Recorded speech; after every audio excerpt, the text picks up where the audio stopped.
What's up, guys? Shottytown here. I'm bringing you a gameplay of Team Deathmatch using the Gold Striker.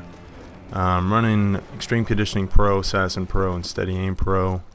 I believe I've got the damage proficiency equipped, although I do recommend range as well with this weapon. But I'll get more into that on my third installment of my shotgun weapon guides for Modern Warfare 3. Didn't really want to release this gameplay until after that, simply because I wanted to get the weapon guide out first on the weapon. But nevertheless, I had too many things I needed to update you guys on, so I felt it necessary and important to go ahead and get it out and get this information to you.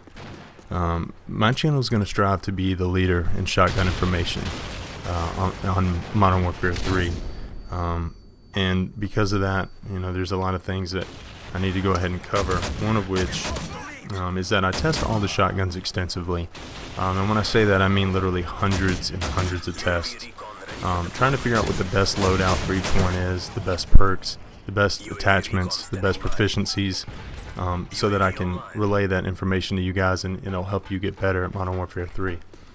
I say that to say this: Infinity Ward released some information well before the Modern Warfare 3 game was actually released, stating that they would integrate new patches into the game called hot fixes, and that are different than title patches. Title patches will fix things that are a lot bigger, huge glitches. Like there was a glitch recently where a guy could jump 20 feet and knife you, and then guys started using it to get outside of the map. Things like that are title patches. Hot fixes are things that they can fix tiny things within the map. You're not going to get a huge update with it. But one of the things that they said they could do is actually do weapon balancing with it, and by that I mean fix recoil, rate of fire, damage, things like that. And they would alter the weapons, and they didn't necessarily have to really release that information on what they were actually doing.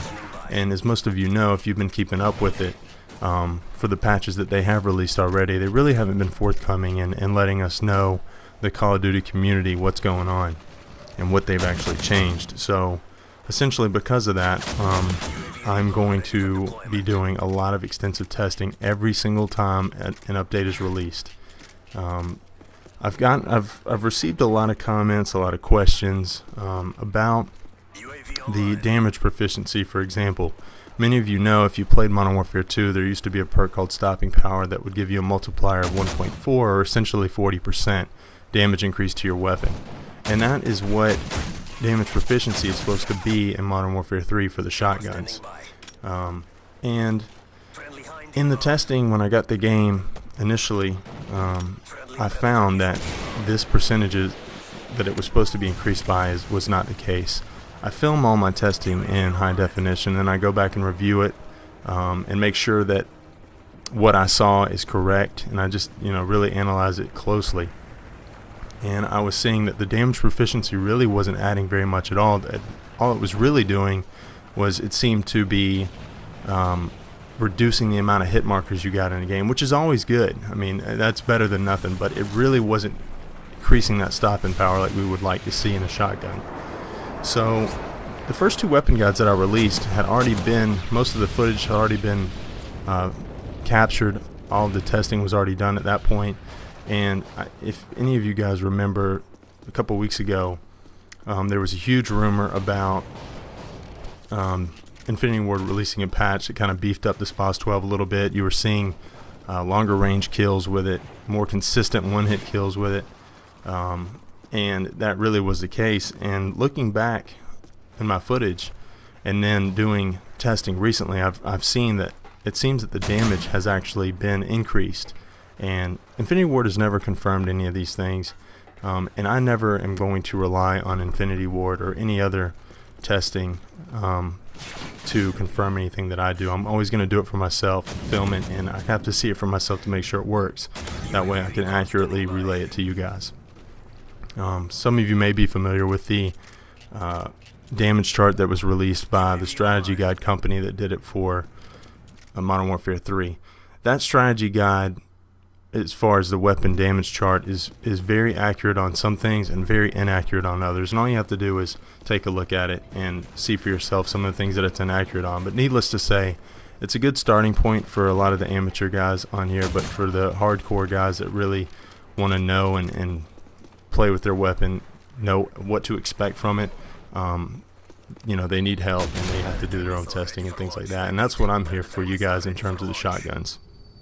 So as of now, I'm going to be redoing the Modern Warfare 3 weapon guide on the Model 1887 and SPOS 12. Not completely, I'm just going to do an updated version of it. I'm going to leave the ones that are already up for now, and I'm just going to post it as a revised version, but I'm not going to be able to get to those for a couple of weeks because I'm going to continue on with my weapon guides that are supposed to come out. Striker should be coming out on Tuesday or Wednesday. I'm hoping to get that out to you guys soon. It'll have all new updated information on it, completely pertinent for you guys. Hopefully it'll help you out. And then I'll be covering the AA12 and then onto the KSG12, so on and so forth. But I will be getting the SPOS 12 and Model 1887 back out to you guys as soon as possible. As always, I really appreciate all of my subscribers. I'm so thankful for your support. And all your comments, your questions, any suggestions that you guys have for me, I will gladly welcome them.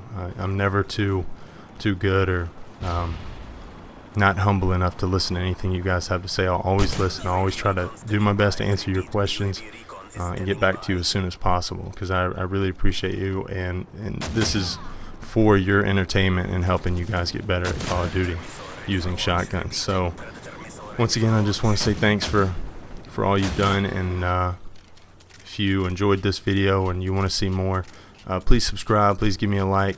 I put a lot of time and effort into this stuff for you guys, and I really do appreciate y'all.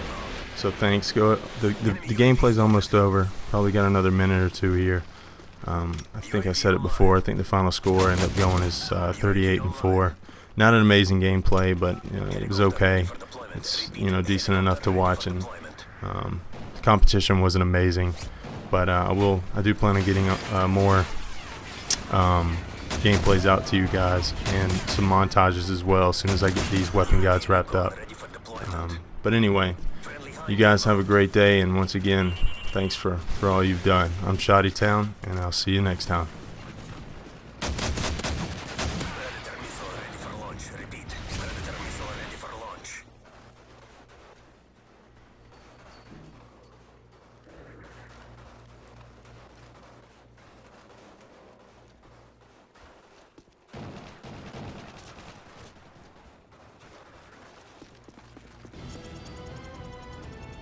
Victory. Good work, comrades.